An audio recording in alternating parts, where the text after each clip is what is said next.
Vamos a ver. Parece que sí se ve.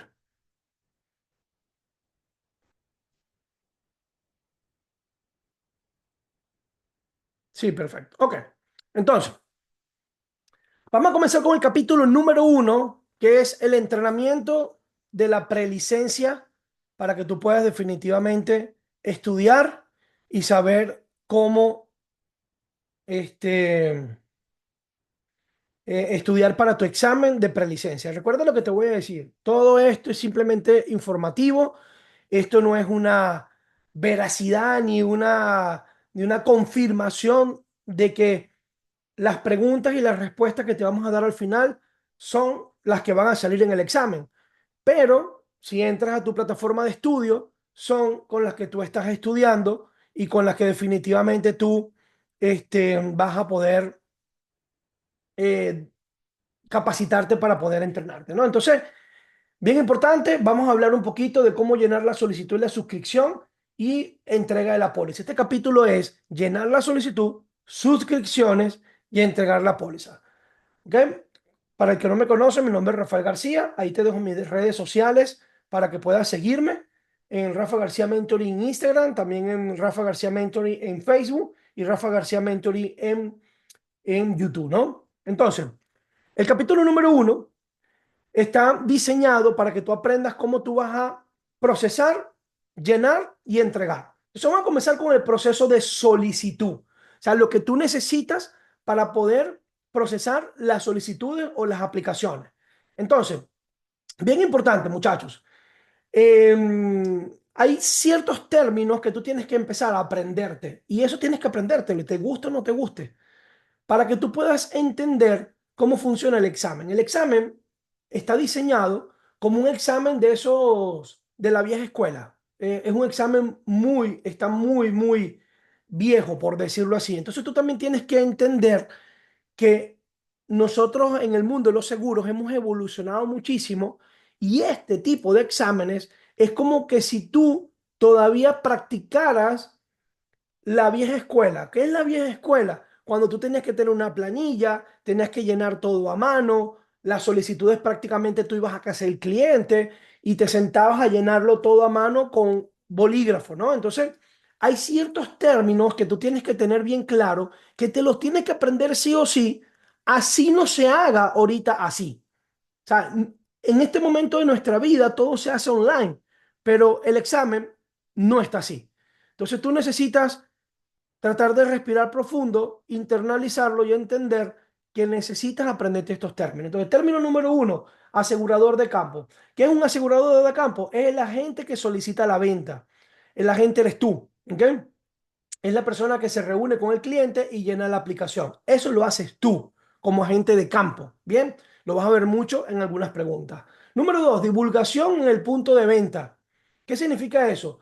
Todos los candidatos, escucha bien esto, deben recibir una declaración de divulgación por escrito que incluye información básica sobre el costo, ¿ok? La cobertura del seguro solicitado. Y todo esto debe ser entregado en el momento de la firma de la aplicación.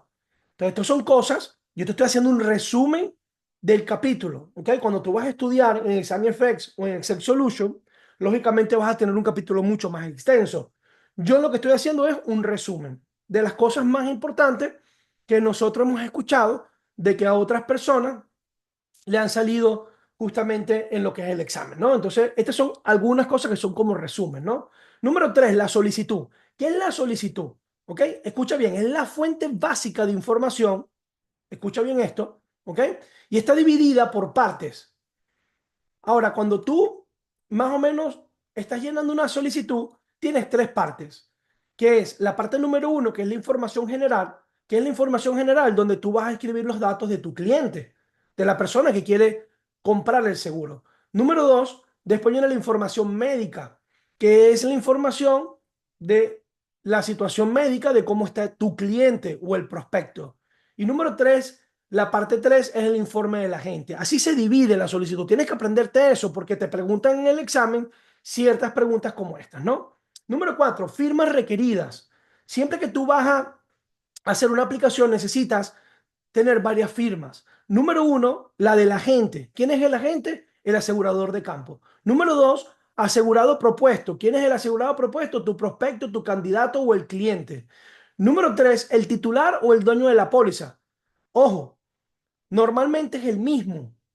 Normalmente es el mismo. Pero si fuera otra persona que va a ser el que va a pagar la póliza o el dueño de la póliza, normalmente van a necesitar esa tercera firma, por decirlo así, ¿no? A veces, justamente hace un par de días estábamos llenando una solicitud y una de las chicas me dice, bueno, pero es que ya nosotros habíamos firmado esto. Sí, pero en este momento tienes que volverlo a firmar porque ya aquí está el titular de la póliza. Y eso es muy importante que lo tengas bien claro, ¿no? Entonces, número 5, cambios en la solicitud. Necesitas tener bien claro, ¿ok? Que para hacer un cambio o cuando quieres realizar un cambio, este cambio lo realizas por el candidato solamente o la nueva aplicación completada. Nunca puedes borrar o utilizar corrector, como decíamos nosotros. Es importante entender, como les estaba comentando ahorita, que este formato de examen está prácticamente desarrollado como si tú estuvieses llenando la solicitud. Entonces, si tú quisieras hacer un cambio en la solicitud, nunca puedes borrar, sí, borrar o agarrar el liquid corrector o no sé, un corrector como llamamos nosotros en nuestros países, que es esa cosa que tú le pasabas por arriba y se ponía blanca. Eso nunca lo puedes utilizar. Entonces, esa pregunta normalmente sale en el examen. Esas preguntas de cuando tú quieres hacer un cambio en la solicitud, cómo tienes que hacerlo y todo eso te va a salir. ¿Ok? Número 6, consecuencias de que solicitud es incompleta. ¿Qué pasaría si tú llenas una solicitud y no está completa?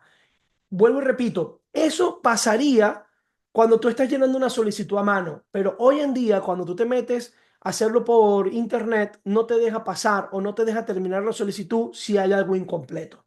Entonces, ¿qué pasaba antes cuando las personas no llenaban o la solicitud estaba incompleta? Que puede retrasar el proceso de aplicación y el asegurador puede regresar la aplicación para que se llene completamente. Hay una pregunta que se los voy a mostrar al final que dice eso. ¿Qué pasaría si la solicitud está incompleta? ¿Qué es lo que tiene que hacer? Y normalmente es el asegurador regresa la aplicación para que la llene correctamente, ¿no?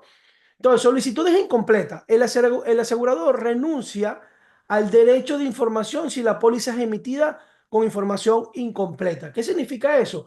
Que normalmente el asegurador, o sea, la aseguradora, por decirlo así, puede, porque eso pasa por un underwriting, de repente el underwriting no se dio cuenta y le dio play a la aplicación, ¿ok? Y ya la sometió. Entonces, él está asumiendo si él la aprueba así, él está prácticamente asumiendo a renunciar a ese derecho de información. ¿Por qué? Porque ellos fueron los que prácticamente la aprobaron, ¿no? Entonces, número 7, garantías y representaciones. ¿Qué es una garantía? Una garantía es una declaración absolutamente verdadera. Escucha bien porque esto te va a salir. Garantía y representaciones. Una garantía es una declaración absolutamente verdadera. Una representación es una declaración que se crea verdadera a su leal saber y entender. La respuesta en una solicitud de seguro son consideradas representaciones. Hay preguntas que te van a salir así ¿qué es una garantía o qué son representaciones? Entonces, definitivamente es una declaración absolutamente verdadera. Así lo toman o está representado cuando justamente te preguntan en el examen. Ahorita lo vamos a ver, ¿no? Entonces, es muy sencillo. La primera parte, como tú la puedes ver como un resumen. Entonces, a mí me encanta porque en verdad cuando tú empiezas a estudiar y empiezas a estudiar de la manera que nosotros lo hacemos, te vas a dar cuenta que no es algo complicado. Lo único que tienes que entender es tener un poquito de análisis o de entendimiento, leer la pregunta dos veces y leer las respuestas dos veces, número uno, sin estar apurado, ¿no? Eso es muy importante. Y número dos, tratando de hacer un raciocinio. Pero algo súper importante es que no le estés buscando la quinta pata al gato. ¿Ok? O al perro, al gato, al caballo, a quien tú quieras. No le estés buscando la conchita de mango, porque entonces empezamos nosotros los latinos a decir, es que me quieren joder, es que me están haciendo esto para que me quieren raspar. No le busques la segunda intención, no le busques la vuelta donde no tienes que buscarla. Lee la pregunta bien, analízala correctamente y te vas a dar cuenta de que la respuesta es esa porque ¿sabes? Cuando tú haces el análisis te das cuenta que ahí está la respuesta correcta. Deja de estar buscando la quinta pata del gato porque no existe. Vamos a la segunda parte del capítulo uno, que es suscripción de seguro de la compañía. Entonces, anota allí. Suscripción de seguro de la compañía, cuando tú estás haciendo ya prácticamente, ¿qué es una suscripción de seguro? Es la selección de riesgo y proceso de clasificación. Es muy importante entender que tú tienes que seleccionar el riesgo de la persona. Nosotros lo tenemos que preguntar. Y esto es parte importante de la suscripción. Número dos, interés asegurable. Es importante entender que para tú poder vender una póliza a alguien necesita haber un interés asegurable. ¿Y qué es un interés asegurable? La posibilidad de una pérdida financiera, la posibilidad de la pérdida de su vida, la vida de algún familiar, de socios de negocio, empleados clave, obligaciones financieras o préstamos, debe existir al momento de la solicitud, pero no al momento del fallecimiento. Acuérdate algo muy importante, el interés asegurable tiene que existir al momento de que tú haces la solicitud, no cuando la persona ya falleció. O sea, no va a haber un interés cuando fallece, tiene que ser antes de que tú puedas colocar la solicitud, ¿no? Entonces, seguimos por aquí, ¿no? Esta pregunta te la hacen en varias oportunidades cuando estás estudiando y varias oportunidades la vas a tener presente, ¿no? Número tres, informes, reportes utilizados por las aseguradoras o suscriptores. Te va a salir de esta manera: informes, reportes utilizados por las aseguradoras o suscriptores. Te pueden nombrar de diferentes maneras. Te pueden nombrar suscriptores, te pueden nombrar informes o te pueden nombrar reportes, ¿ok? Entonces es muy importante que, por eso te digo, tienes que analizar y hay ciertos términos que te tienes que ir aprendiendo. Informes al consumidor. ¿Qué es un informe al consumidor? Es un informe general en finanzas, carácter, trabajo, aficiones y hábitos hechos por firmas independientes o agencias de informes. ¿Qué significa eso? Cuando las compañías quieren buscar un reporte o quieren buscar información o quieren empezar cuando van a hacer la suscripción, normalmente ellos pueden hacer una investigación sobre y lo hacen a través de este informe del consumidor.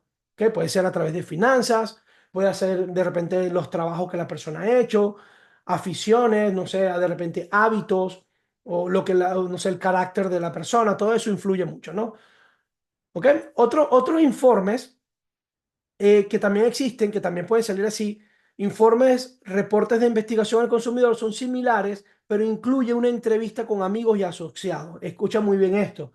Es muy parecido al informe del consumidor, pero este informe es como una investigación al consumidor y normalmente se hace cuando entrevistan a amigos o personas cercanas a la persona. Entonces, como una inspección.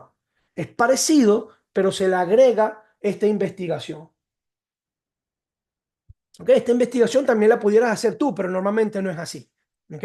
Uno siempre está tratando de entender o creer en la información que te está dando tu prospecto o cliente, ¿no? Bien, entonces, otro informe es el informe médico. Este es otro reporte, otro informe que también está dentro de las suscripciones, ¿no? ¿Qué es un informe médico? Es la declaración del médico cabecera, el médico primario. No sé si lo hemos escuchado muchas veces en los reportes médicos cuando nosotros casi todos tenemos seguro y tenemos que pasar por un médico primario. Esa declaración de ese médico de cabecera o ese médico primario influye muchísimo cuando están buscando una información médica de ese cliente, ¿no? Entonces, también lo puede realizar, tiene que ser, ¿ok? Realizado por el médico del cliente, ¿ok? O también puede ser un informe paramédico realizado por el paramédico o una enfermedad certificada. Ellos van a buscar también información médica dependiendo, porque a veces hay personas que le mandan a hacer exámenes médicos porque también depende de la cobertura, ¿ok?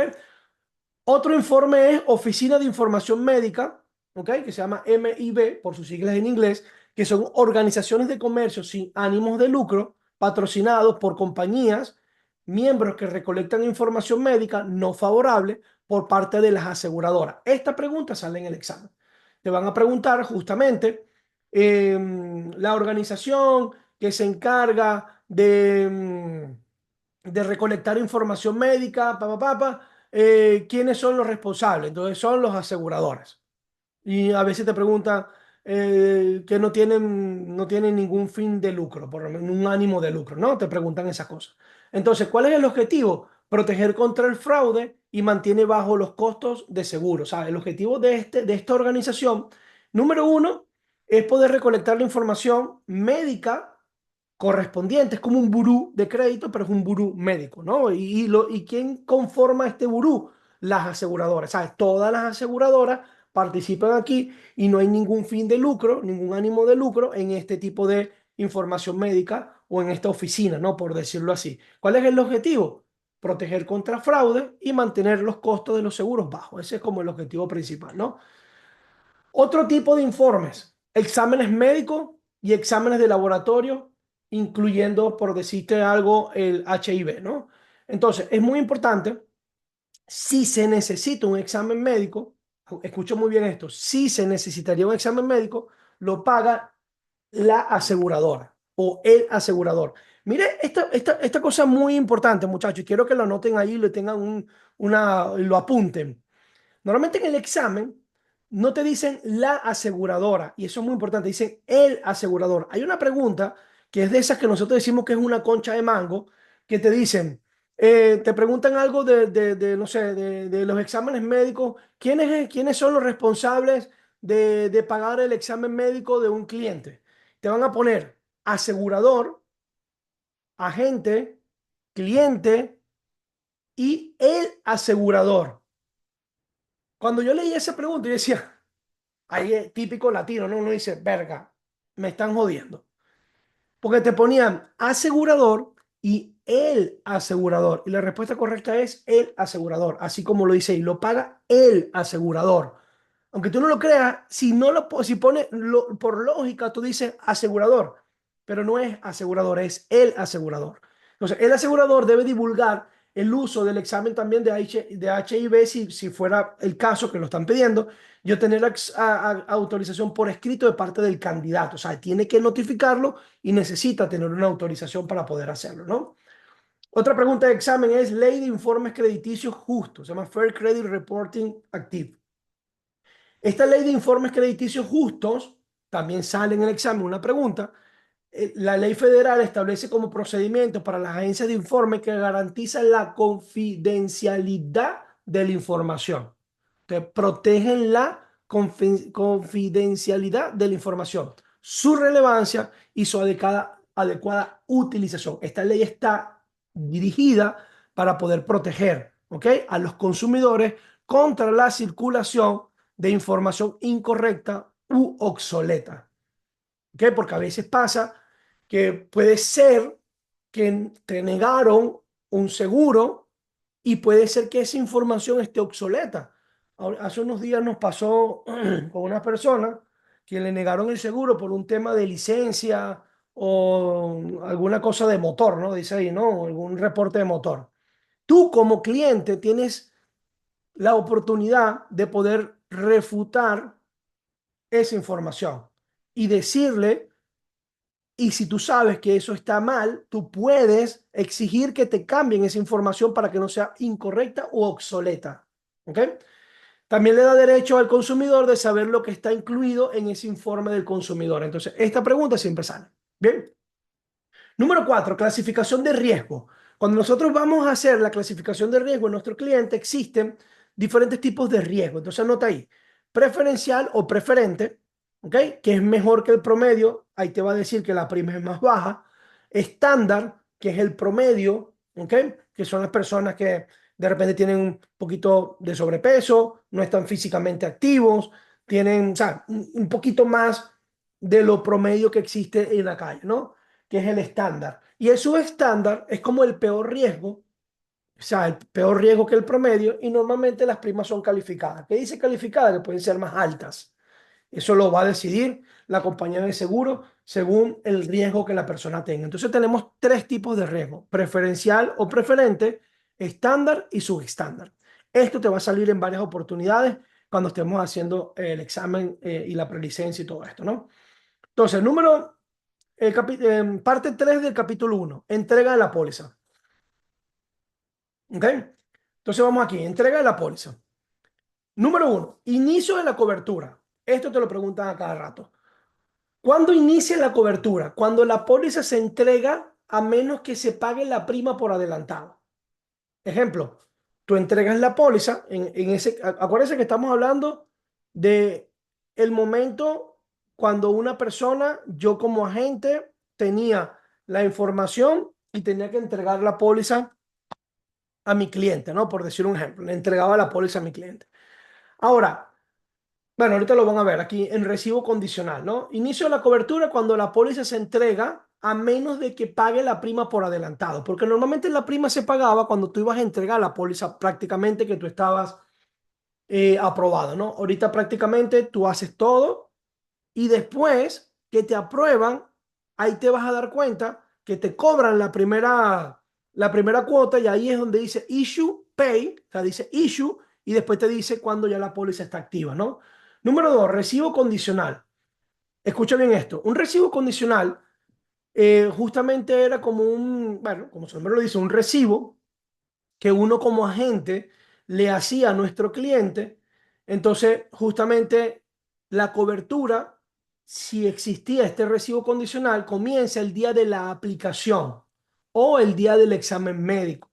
Ejemplo, vamos a suponer que tú hiciste una aplicación y 8 días después la compañía de seguro te mandó a hacer un examen médico. Una de las preguntas del examen es, ¿qué día o cuándo inicia la cobertura?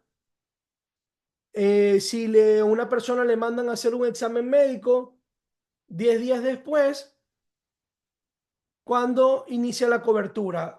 ¿Cuando se hizo la aplicación o después del examen médico? Entonces tú te vas a dar cuenta que es muy fácil, te van a decir que es después del examen médico, ¿no? Entonces mira esto, lo que se realice más tarde. Aquí sí. El examen médico es después de la aplicación, ahí comienza la cobertura. Si el examen médico es antes de la aplicación, comienza cuando la aplicación. Entonces, lo que comience, lo que se realice más tarde. Si el asegurado no es asegurable en la categoría de riesgo para el cual le aplicó, ¿no? Entonces, es muy importante que el recibo condicional normalmente está diseñado en aquel momento era para proteger al cliente, porque si tú hacías un recibo condicional y prácticamente la persona estaba mandando un cheque para pagar la prima por adelantado, esa persona, si lo aprobaban sin ninguna dificultad, esa persona podía, si le llegaba a pasar algo en ese proceso, recibir su beneficio, ¿no? Entonces es bien interesante eso. Declaración de buena salud. Número 3, se puede necesitar si la prima no se recolecta hasta que se entregue la póliza. Esto normalmente una declaración de buena salud se le puede pedir a un cliente, ¿ok? Solamente si la prima no se recolecta hasta la entrega de la póliza. Vamos a suponer, tú puedes dar la prima por adelantado y si es necesario, ¿ok? Normalmente te pudieran pedir una declaración de buena salud por algo que la compañía esté viendo ahí, que no sé qué cosa, tal. Pero eso es si la prima no se recolectó hasta la entrega de la póliza, ¿ok? Eso era antes, ahorita no lo hacen de esa manera. Responsabilidades de la gente. A la entrega de la póliza, escucha bien esto. Explicación de la póliza y sus provisiones, anexos y exclusiones. Explicación de las clasificaciones y responder preguntas. Es muy importante que cada vez que tú vayas a entregar una póliza a tu cliente, te tomes el tiempo de explicar la póliza, cuáles son sus provisiones, cuáles son los anexos, las exclusiones que tiene, explicar cada una de las clasificaciones, responder las preguntas, ¿sabes? Es importante que tú te conviertas en una persona que estás asesorando a alguien y eso te va a ayudar a que tú seas un agente de calidad profesional y así puedes ayudar a otras personas. Ayudarlos de verdad explicándole bien cuáles son las bondades que puede tener ese concepto financiero que acabas de adquirir, ¿no? Entonces, tú como agente tienes esa responsabilidad, es importante. Número 5, Stoli y Oli. ¿Ok? Esto es muy importante, esto va a salir en el examen también. ¿Ok? Seguros de vidas originados por desconocidos e inversionistas. Escucha bien esto.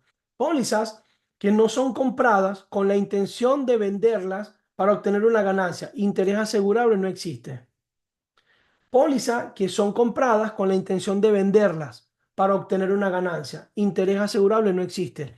Hay personas que son capaces de comprar pólizas a desconocidos que no tienen ningún interés asegurable entre ellos, por decirlo así. ¿Qué es un interés asegurable? Más adelante lo vamos a ver, pero para que más o menos tú tengas una idea, es una persona que es una persona familiar tuyo, como lo expliqué anteriormente, una persona, un empleado que es un empleado de esos que son importantes, un socio o personas que tienen una misma compañía, hijos, o sea, tiene que haber un interés asegurable para que tú puedas tener el acceso a tener un concepto financiero que sea real. Normalmente esto de Stoli y Oli siempre salen en el examen y te hacen esa pregunta, ¿no? Entonces, ¿qué significa eso? Que hay personas que compran pólizas con la intención de vender la cobertura, porque eso tú sí lo puedes hacer, es legal, ¿ok? Después lo vamos a ver más adelante, pero tú puedes tener tu póliza y tú más adelante pudieras venderla. Y es totalmente legal hacerlo, ¿no? Entonces, pero en este caso, el interés asegurable no existe y esto es penalizado, ¿ok? Número 6, reemplazo. ¿Qué significa reemplazo? Cancelar o permitir que una póliza existente expire y obtener una nueva. Los productores y aseguradores deben tomar pasos esenciales para ayudar a los titulares de la póliza a tomar decisiones informadas sobre la reposición. Es muy importante que tengas muy claro que si tú reemplazas, cancelas o haces que un cliente expire su póliza, eso no es algo bien visto. O sea, no es bien visto que tú hagas que un cliente cancele su póliza o que la deje que se expire para obtener una nueva póliza. Eso no está bien visto y eso es penalizado. Entonces tienes que tener mucho cuidado cada vez que tú vayas a hacer un reemplazo, de que tú definitivamente cuando lo vayas a hacer en algún momento, si te toca hacerlo, es porque en verdad existe un beneficio a ese cliente que tú le estás ofreciendo la oportunidad, ¿ok? Para que esa persona pueda tomar una decisión, pero con beneficio, que tenga la información correcta. Porque algo muy importante que cuando hay un reemplazo, la compañía por la que se va a reemplazar le va a comunicar a la otra compañía de que va a haber un reemplazo y también le van a comunicar al agente que le hizo esa póliza. Entonces ahí se va a enterar todo el mundo y la verdad es que tú como agente lo que quieres, número uno, cuidar tu licencia y número dos, que tú quedes y representes que tú eres un profesional, ¿no? Y eso es muy importante, ¿no? Entonces, número 7. Ley de Patriotas de los Estados Unidos. Esta ley prácticamente fue en respuesta al ataque terrorista del 9 de septiembre del 2001. La ley de Patriotas fue ejercida, ¿ok? Para prevenir lavado de dinero, ¿ok? Por decirlo así, para luchar y prevenir ataques terroristas, ¿no? Entonces, obliga a los bancos e instituciones financieras, incluyendo compañías de seguro, ¿ok? Establecer normas anti-lavado de dinero e información sobre cualquier actividad sospechosa. Nosotros tenemos la obligación, bueno, no obligación, pero tenemos la responsabilidad de poder comunicar, ¿ok? O informar si nosotros vemos actividades sospechosas o actividades que sea de lavado de dinero cuando estamos vendiéndole a alguien. Entonces es importante que nosotros primero cuidemos nuestra licencia, pues acuérdate que eso va a salir a nombre de nosotros y el objetivo es que tú puedas reportar si esto está pasando, ¿no? Reportes e informes de actividad sospechosas, por sus siglas en inglés que se llama SARS. ¿Ok? Siempre vas a ver ese nombrecito también por ahí. Se deben poner a funcionar procedimientos y planes para tratar cualquier tipo de actividad sospechosa como lavado de dinero o financiación de terrorismo. Los depósitos de más de $5,000 o más deben ser reportados si la actividad es considerada sospechosa. Si tú ves que alguien va a hacer un aporte por encima de los $5,000, y tú ves que es algo sospechoso o algo que tú ves una actividad que es medio rara, el objetivo es que tú definitivamente puedas reportar. Entonces es muy importante que lo puedas reportar. ¿Ok? Ojo, no me pueden hacer ninguna pregunta todavía por voz hasta que terminemos. La tienen que hacer escrita. ¿Ok? Porque estoy grabando todo esto. Entonces, elementos de un contrato. Vamos a poner aquí elementos de un contrato. ¿Ok? Seguimos con la parte número 4 del capítulo número 1. Entonces, anoté. Número 1, oferta y aceptación. O sea, oferta y aceptación. Es como un acuerdo. Y esto es muy importante. La oferta debe ser aceptada acorde con sus términos en seguros, La oferta es la aplicación cuando tú la suministras, a que tú la metiste, que la sometiste. Y la aceptación es cuando el asegurador aprueba la póliza. Entonces, a veces uno se confunde con eso. Uno dice, verga, pero ¿quién es el que aprueba, acepta? Pero tiene que aceptar el cliente. Vamos a repetir, oferta y aceptación, ¿ok? Es un acuerdo. La oferta, ¿ok? Debe ser aceptada acorde con sus términos. Hablando en el mundo de los seguros, la oferta es la aplicación, escucha bien esto, la oferta es la aplicación que tú acabas de someter y la aceptación es cuando el asegurador, que es la empresa de seguro, aprueba la póliza. Entonces, cuando uno le hace la pregunta en el examen, uno se confunde porque uno acepta, entonces uno piensa que es el que tiene que aceptar es el cliente, ¿no? Entonces uno, ¡puf! Ahí te jodieron. Porque tú hablas de aceptación, entonces, bueno, aceptación, yo soy cliente y yo, en este caso, cuando te dicen oferta y aceptación, te acuerdas de mí, vas a decir, la oferta es cuando yo, como agente y tengo a mi cliente, sometimos la póliza dentro de la empresa de seguros y ellos, ¿ok? Tienen que aceptar esa oferta. Entonces, ellos son los que aprueban la póliza, ¿ok? Importante ahí. Número dos, consideración. Esto sale a cada rato también, anota ahí. Consideración o contraprestación. Normalmente sale consideración, siempre sale allí. Escucha bien esto, algo de valor es muy fácil. Algo de valor, pero tu consideración en la cabeza de nosotros los latinos no hace sentido. Cuando tú dices un intercambio, no hace sentido de la palabra consideración. Entonces, consideración en el mundo de los seguros es un intercambio que hay entre ambas partes. Entonces es algo de valor que ambas partes intercambian. En este caso es aseguradora y cliente. Hay un intercambio. Entonces, ¿cuál es el intercambio? El asegurado, que soy yo como cliente, ¿no? O sea, mi cliente, paga las primas. ¿Qué es la prima? El pago mensual que la persona está haciendo.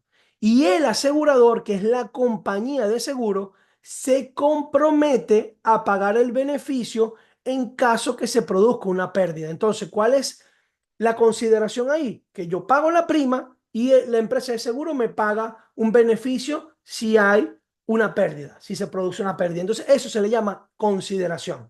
Entonces, es muy importante que lo tenga porque va a salir varias veces en el examen. Bien. Número tres, partes competentes. Las partes competentes en el contrato deben ser mayores de edad, mentalmente competente para entender el contrato y no estar bajo la influencia de drogas y alcohol. Te hacen esa pregunta en varias oportunidades. Si una persona está influida por drogas y alcohol, y si una persona mentalmente no está competente para entender el contrato, entonces se niega la póliza, no se le puede aprobar. O sea, no, o sea, todas esas cosas te van a salir así. Entonces tú tienes que interpretar la pregunta y tienes que estar pendiente para interpretarla correctamente. ¿Por qué? Porque no te lo puedes estudiar literal. Porque si te lo estudias literal, te van a raspar. Te van a raspar. ¿Por qué? Porque la mayoría de las preguntas son que tú tienes que interpretar. Tú te vas a aprender lo que yo te estoy diciendo, pero tú tienes que interpretar la pregunta. ¿Y cómo la interpretas? Porque te pueden poner las partes del contrato, por decir algo, competentes. Dime todas las que están aquí, excepto esta. Entonces, ¿cuál es? Que la persona tiene que ser mayor de edad, que tiene que ser mentalmente competente y que no puede estar influenciado por drogas o alcohol y que tiene que ser físicamente activo y que tiene que estar en shape. Ya tú sabes que no puede estar en shape, no tiene nada que ver con las partes competentes de un contrato. Entonces, esa es la que no es. Ahora, tienes que aprenderte las anteriores para entender cuál es la que no es. Entonces, ahorita te lo voy a mostrar. ¿Ok? Ahora yo me voy para adelante, me voy para atrás. Entonces, bueno, ando en eso. Acuérdate que todavía estamos iniciando esto. Propósito legal. El contrato debe ser legal y no debe de estar en contra de las pólizas públicas. Las pólizas de seguro deben poseer en todo momento un interés asegurable y un consentimiento. El interés asegurable es parte importantísima y va a salir en varias preguntas y te las ponen como revuelta. Es importantísimo que lo tengas bien claro. Interés asegurable y consentimiento. Es muy importante que lo tengas siempre presente. ¿Ok? Entonces, ese es un propósito legal que tiene que tener interés asegurable y consentimiento. ¿Ok? Es importantísimo. Ahora, aspectos únicos o exclusivos de un contrato de seguro. Parte número 5 del capítulo número 1. ¿Ok? Seguimos. Y esto te lo tienes que aprender también porque esto te van a servir varias cosas importantes. Y no es difícil, pero para que lo tengas claro. Cuando te hablan de contratos de adhesión, ¿ok? Estoy hablando de dos elementos de un contrato. Cuando te hablan de un contrato de adhesión, el contrato es preparado por una parte, escucha bien esto, y aceptada o rechazada por la otra parte, con la condición de tómalo o déjalo. El contrato es ofrecido por la parte del asegurador sin negociación. Escucha bien esto. Cuando te hablan de un contrato de adhesión, quiere decir que es tómalo o déjalo, ¿ok? Que es preparado por una parte y aceptado o rechazado por la otra. Entonces, más o menos para que tú lo veas, porque así te salen las preguntas. Entonces, cuando tú ves la palabra adhesión, recuerda, es preparado por una parte, aceptado o rechazado por otra parte, con la condición de tómalo, déjalo, porque te puede decir, en un contrato, cuando la condición es tómalo, déjalo, ¿qué tipo de contrato es? Entonces ya tú sabes que es adhesión, ¿ok? Y eso es sin negociación, ¿ok? No hay negociación ahí, es tómalo, déjalo. Número dos, aleatorio. Es un intercambio de valores desiguales. Y tú me dirás, bueno, Rafa, ¿cómo es eso de intercambio de valores desiguales? La cantidad de prima pagada, o sea, la prima que yo estoy pagando mensualmente, es menor que la cantidad que el asegurador pagará en caso de una pérdida que se produzca. Escúchame bien esto. Aleatorio, escucha muy bien, es un intercambio de valores desiguales. Eso es lo que significa un contrato aleatorio. Intercambio de valores desiguales, donde yo pago una prima baja, o sea, algo pequeño, en comparación a lo que el asegurador me pagaría a mí si a mí me pasa algo. Entonces, es desigual, ¿ok? Porque yo estoy pagando, por decir algo, no sé, $300 al mes y yo tengo una cobertura de $500,000. Es desigual. Si a mí me pasara algo, mi aseguradora pagaría a mi beneficiario una cantidad mucho más grande, ¿ok? Entonces, ¿cuál es el aleatorio? Intercambio de valores desiguales. Unilateral. Escucha bien esto. Solamente una de las partes está legalmente comprometida para hacer lo que quiera. El asegurado no se compromete a nada, pero el asegurador se compromete legalmente a pagar las pérdidas cubiertas de póliza. Escucha bien esto. Unilateral significa que yo, como cliente, como asegurado, yo no tengo ningún compromiso con nada. Yo puedo cancelar mi póliza cuando me dé la gana, yo puedo dejar de pagarla cuando me dé la gana, yo puedo hacer miles de cosas. Yo no tengo nada, o sea, yo no estoy obligado a nada. Pero la aseguradora, el asegurador, mira que siempre sale así, el asegurador sí está comprometido legalmente a pagar por las pérdidas cubiertas por la póliza. Entonces, en ese caso, cuando te pregunten así, tú tienes que acordarte del unilateral. Unilateral es que legalmente la empresa de seguro está obligada a cubrir las pérdidas si llegara a pasar algo. ¿Ok? Está comprometida. Bien. Solamente una de las partes, acuérdate de eso, solamente una de las partes está comprometida en el unilateral y es simplemente la empresa de seguro. Condicional, anota ahí. ¿Qué es condicional? Algunas condiciones deben ser reunidas en el contrato para ser ejecutado, para ser aprobado, para que lo puedan aceptar. El asegurado debe pagar las primas y proveer pruebas de la pérdida para que el beneficiario por muerte pueda ser pagado. ¿Sabes? Condicional, ¿qué significa? Necesitan tener algunas condiciones que las van a recolectar, ¿ok? Las van a recolectar, ¿ok?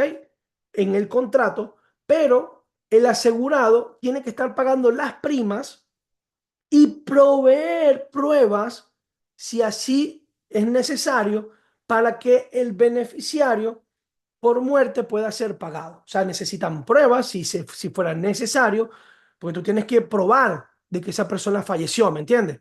No es que ellos bueno, ahorita existe un organismo que se encarga de revisar cuando las empresas de seguro todavía no le han pagado a algún beneficiario, ¿no?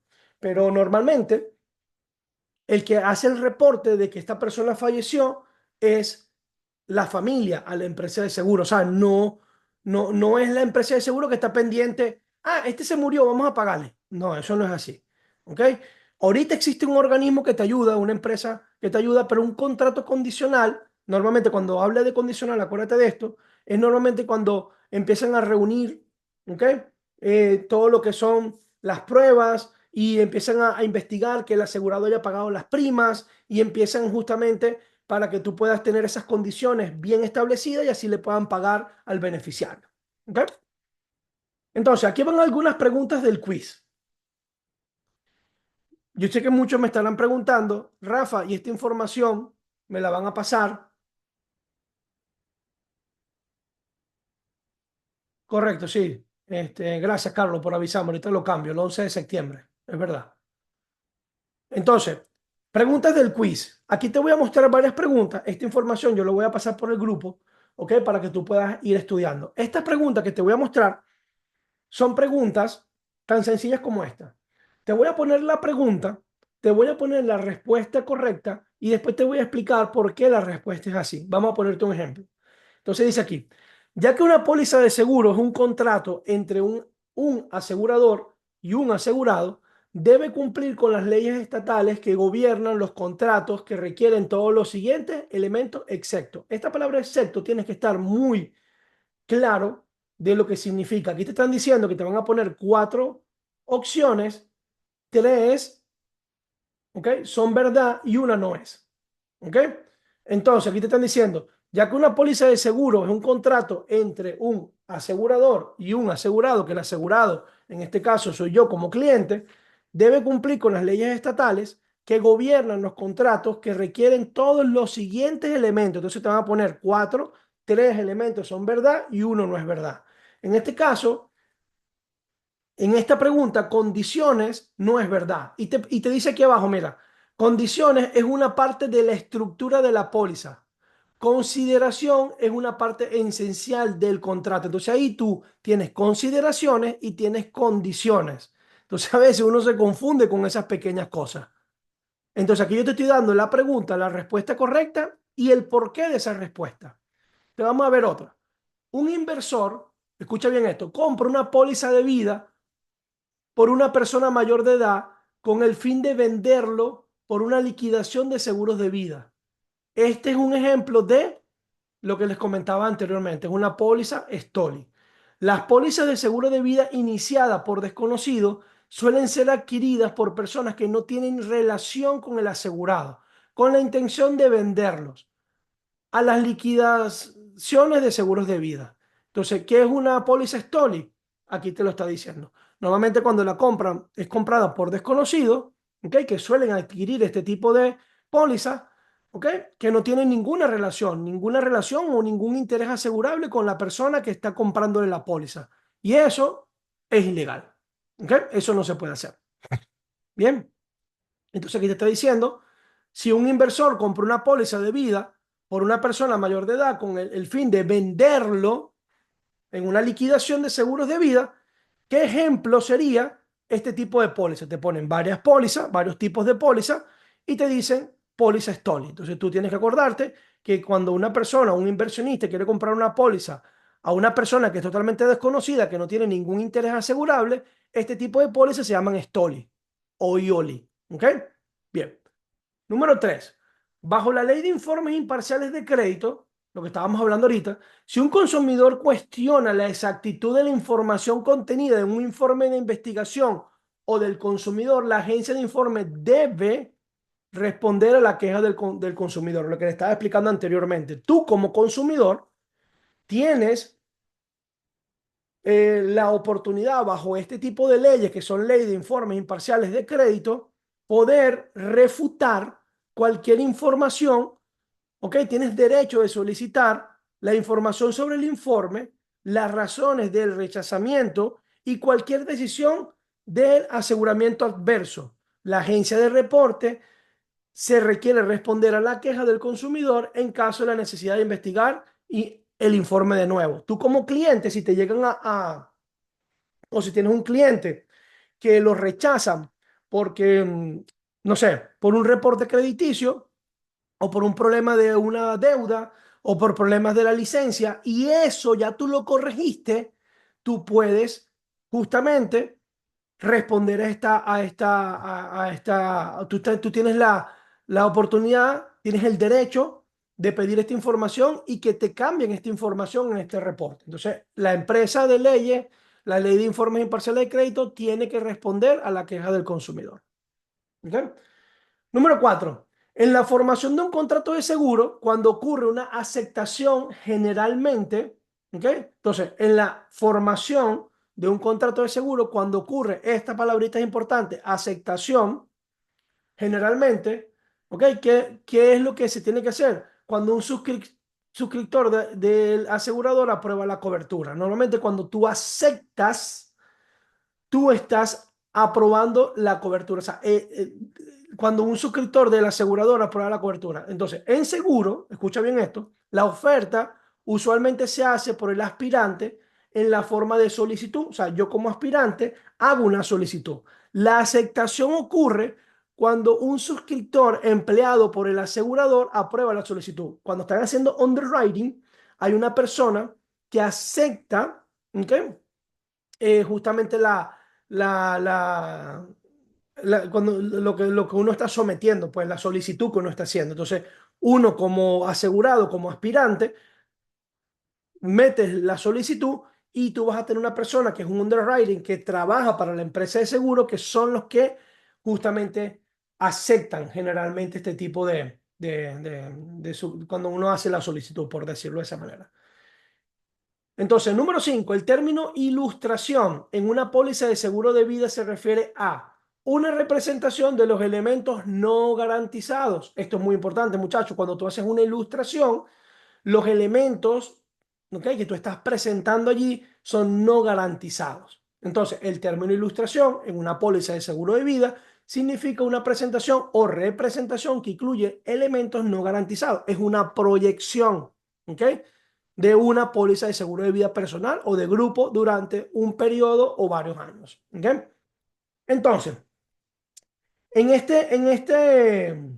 déjame poner aquí pausa.